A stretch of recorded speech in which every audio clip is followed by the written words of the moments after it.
Mientras medio país andaba sobreviviendo a la inflación, el cuñado de López Obrador andaba registrando 6 empresas como si fueran dominios de internet. Y agárrate porque en otras noticias, México y Uruguay le mandaron más de 1,600 toneladas de comida a Cuba para rescatarla de los apagones y la escasez.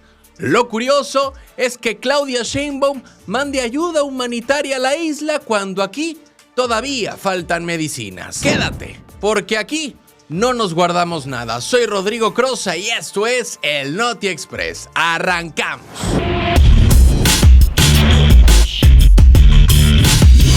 El cuñado incómodo. Mientras medio país andaba sobreviviendo a la pandemia, a la inflación y a la gasolina cara, hubo quien andaba registrando empresas como si fueran dominios de internet. Una tras otra y tras otra más. Y todas alrededor del mismo apellido incómodo que es el de Gutiérrez Müller. Sí, Rodrigo Gutiérrez Müller, cuñado de López Obrador, armó en apenas 6 años una red de 6 empresas. 6. Y no de cualquier cosa. Envío de dinero, agronegocios, cuarzo, exportaciones y hasta hidrocarburos. Sí, petróleo, gasolina, diésel, gas y lubricantes. O sea, entró al negocio donde hasta respirar cuesta permiso. El reportaje es de Ernesto Aroche para El Universal, pero el dato que más ruido hace no es solo cuántas empresas creó, sino cuándo las creó. Porque según los registros públicos de Guanajuato, Jalisco y la Ciudad de México, antes de la Cuarta Transformación, pues no aparecían antecedentes empresariales fuertes de este nivel. Y ahí es donde muchos levantan la ceja, porque pasar del perfil bajo a empresario multigiro justo durante el sexenio de tu cuñado, pues mínimo da conversación incómoda.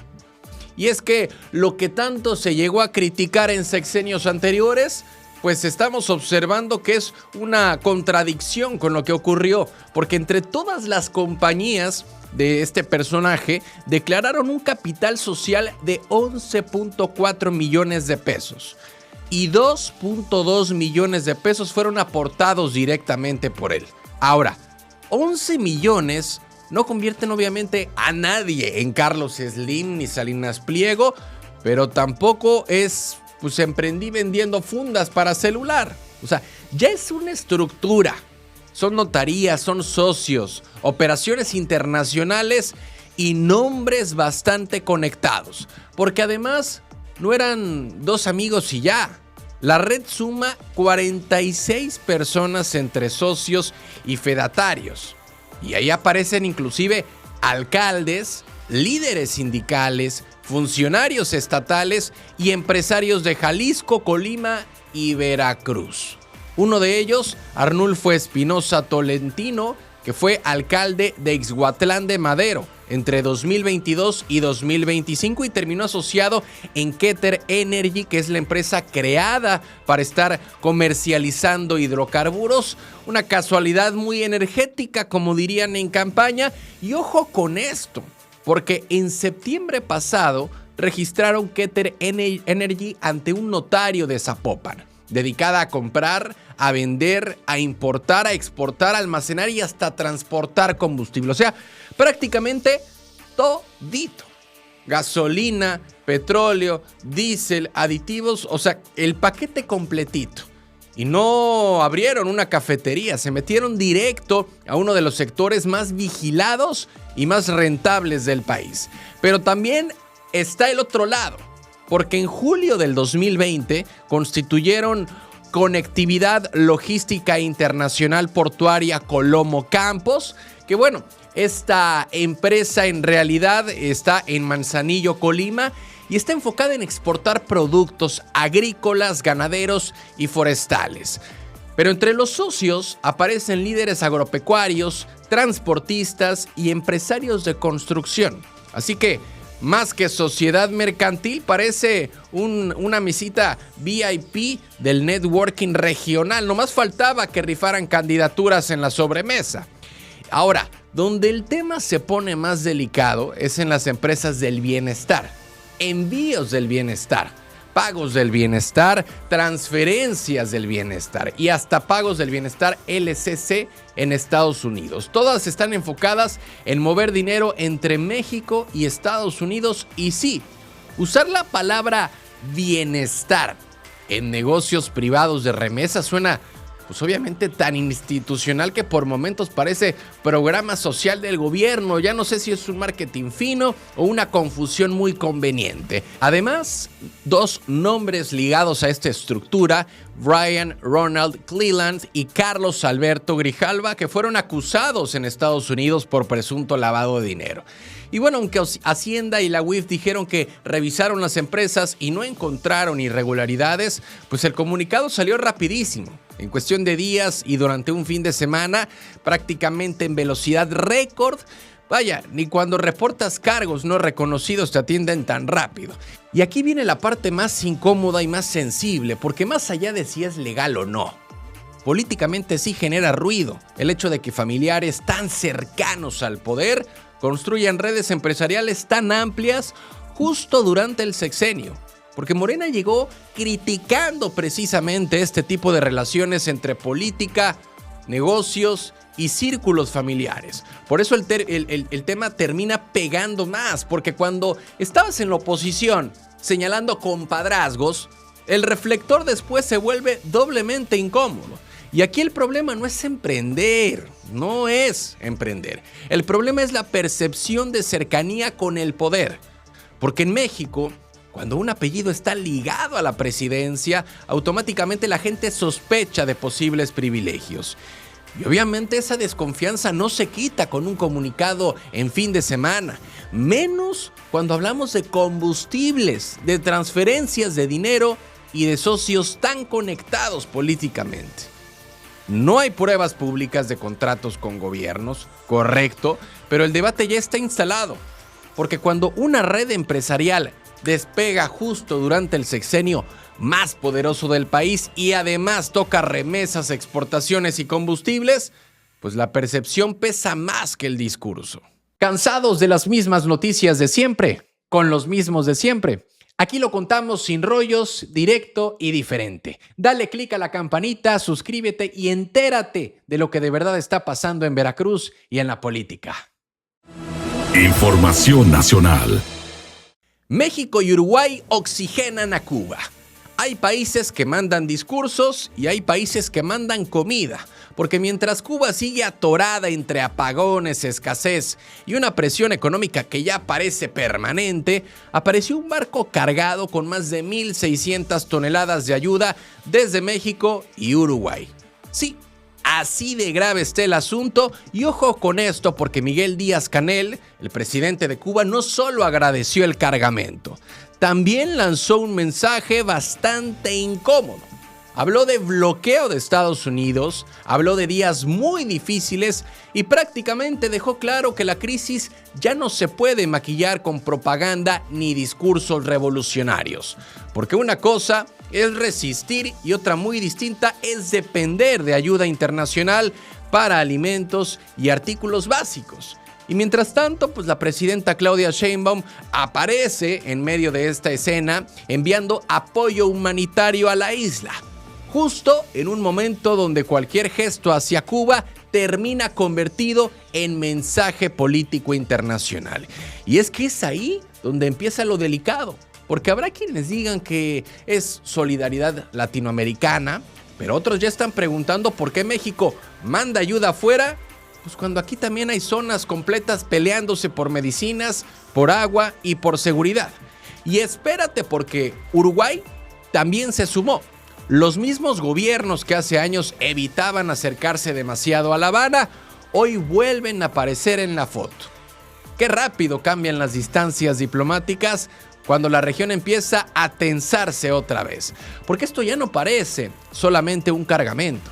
Parece un aviso de que Cuba entró a otra etapa, una etapa mucho más frágil y mucho más visible. Información nacional. Ariadna le pone un alto al travieso.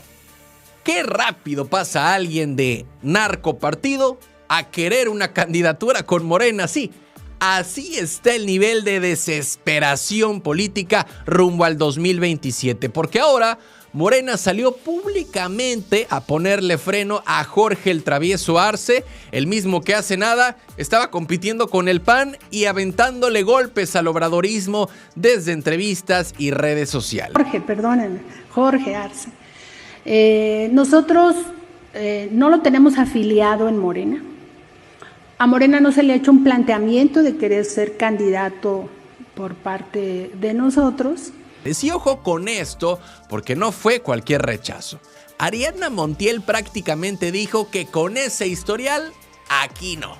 Ajá, y ahí salió otra vez el tema incómodo que muchos querían olvidar, que son las acusaciones en Estados Unidos, el arresto, los señalamientos, aunque el caso terminara sin cargos formales. Mi postura en la comisión de la cual soy parte es que no se acepte su candidatura por parte de Morena. Porque en política mexicana, pues ya no importa solamente lo legal, importa lo que te persigue en Google.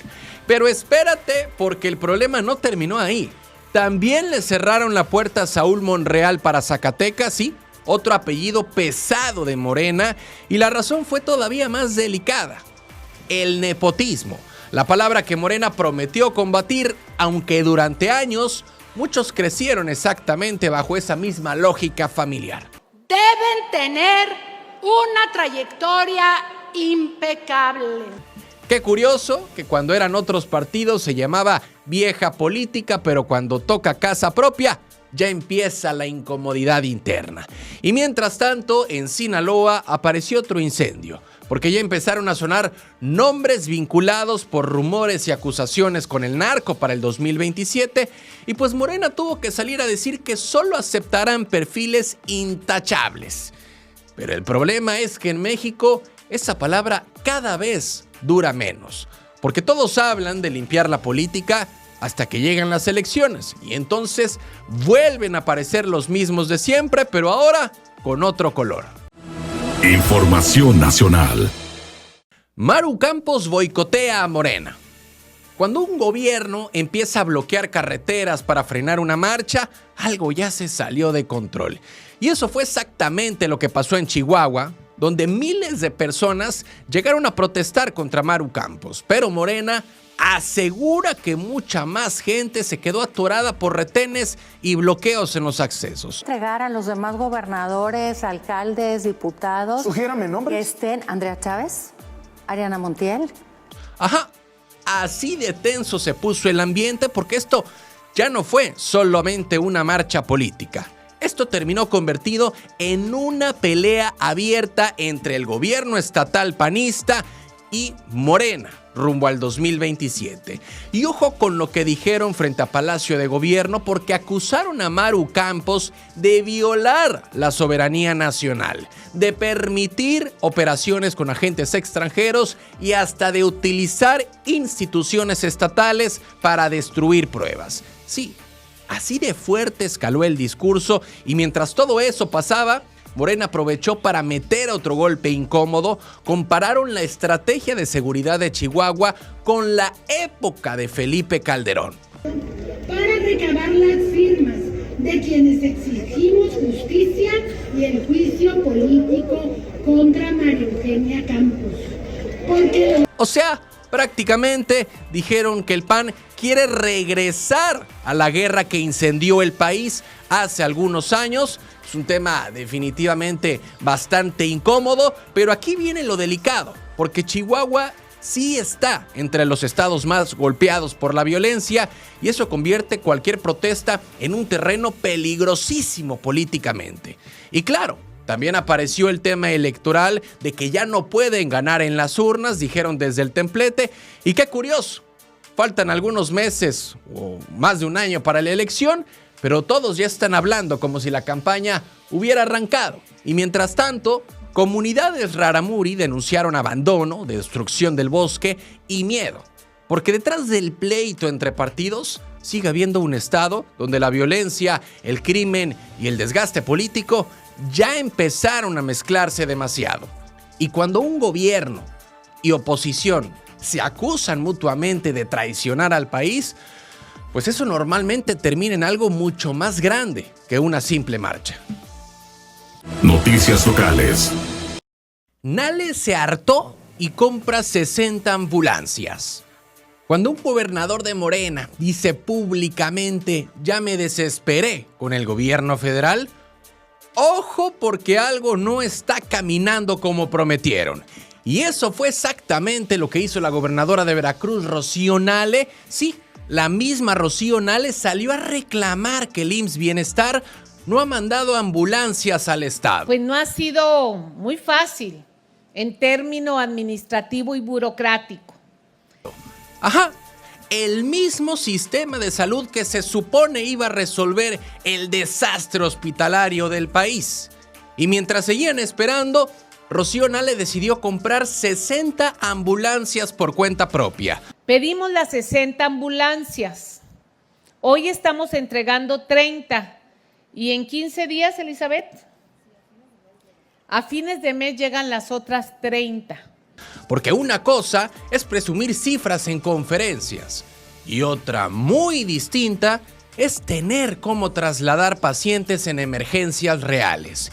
Y es ahí donde empieza el problema incómodo, porque hace apenas unos días Rocío Nale se reunió con Claudia Sheinbaum, la presidenta, para hablar de los avances del IMSS Bienestar. Más consultas, más médicos, más medicamentos, todo sonaba perfecto. Pero entonces, ¿por qué una gobernadora tiene que salir a decir que el sistema no mandó algo tan básico como ambulancias? Eso ya abrió otra discusión, porque Rocío Nale incluso dijo que tuvo que actuar para darle facilidades a su gente. Traducido políticamente, si esperamos más, el problema nos explota. Y ojo con el detalle, porque las ambulancias serán para hospitales del propio IMSS Bienestar, o sea, el Estado terminó cubriendo funciones que correspondían al sistema federal. Qué rápido se rompe el discurso de coordinación perfecta cuando empiezan a faltar cosas urgentes, porque sí, llegaron 30 ambulancias, pero el verdadero mensaje fue otro. La paciencia entre gobiernos de la misma Cuarta Transformación también tiene límite. Noticias locales. El yate de Senyasen, primero lo quisieron poner como dueño, luego como responsable y después la historia empezó a moverse solita. Porque cuando un yate explota en la Riviera Veracruzana, nadie quiere aparecer en la foto. Senyasen Escobar salió a decir algo muy claro. Este yate no es mío. Y señaló directamente a Ronnie Mausin Bueno, un prestador de servicios náuticos. Ajá, el famoso escualo tendría dueño, tendría registros, tendría base y según él, las autoridades marítimas lo pueden confirmar. Pero aquí empieza lo incómodo, porque si la embarcación era rentada, si el capitán trabajaba para la empresa dueña y además no tenía seguro, entonces la pregunta ya no es solo de quién era el yate, sino cómo estaba operando. Que el yate era de un servidor es totalmente falso. La Marina debe... Y ojo con esto, porque hubo jóvenes lesionadas, una con fractura expuesta, otras con lesiones en los pies, y se habla de gastos médicos de hasta $500,000 cubiertos por el propietario. Una tenía una fractura expuesta de pie, la otra no podía mover la mitad del cuerpo. Eso no borra el accidente, pero sí cambia el señalamiento político. Y es que mientras en redes sociales intentaban amarrarle el yate a Senyasen, el diputado federal dice que estaba en una moto acuática con su hija y que terminó ayudando en el rescate. Sí, así como suena, de acusado en redes sociales a testigo y rescatista en su versión. Lo más raro es lo otro, que después de la explosión, según versiones, trataron de hundir el escualo.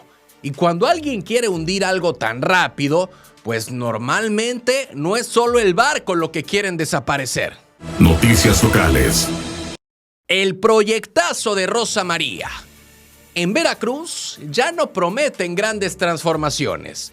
Ahora prometen que por fin deje de salir agua negra de las calles. Y sí, suena duro, pero ese es el tamaño del rezago que acaba de exhibir el nuevo plan de obras de Rosa María Hernández Espejo. Nos aprobó el Cabildo, ya nos aprobó nuestro plan de obras. Vamos ya a anunciarlo esta semana. Más de 300 millones de pesos, 70 proyectos y aún así, gran parte del presupuesto se irá en drenajes colapsados, canales tapados y calles destruidas desde hace años. Principalmente incluye drenaje y pavimentación en colonias más necesitadas y también rescate de espacios públicos. Porque mientras muchos políticos presumen megaproyectos, en Veracruz todavía hay colonias entre peleándose contra fugas, inundaciones y pavimento roto. Y ojo con esto, una de las obras estrella será rehabilitar la avenida Cuauhtémoc, sí, una de las vialidades más importantes y más golpeadas de la ciudad. La misma que miles usan todos los días y que terminó convertida en símbolo del abandono urbano. Pero aquí viene la parte incómoda, porque el gobierno municipal habla de rescatar espacios públicos y centros DIF abandonados. La pregunta es, ¿quién los dejó caer así? Y rescate de los centros DIF que estaban cerrados. Porque cada administración llega prometiendo reconstruir lo que la anterior descuidó.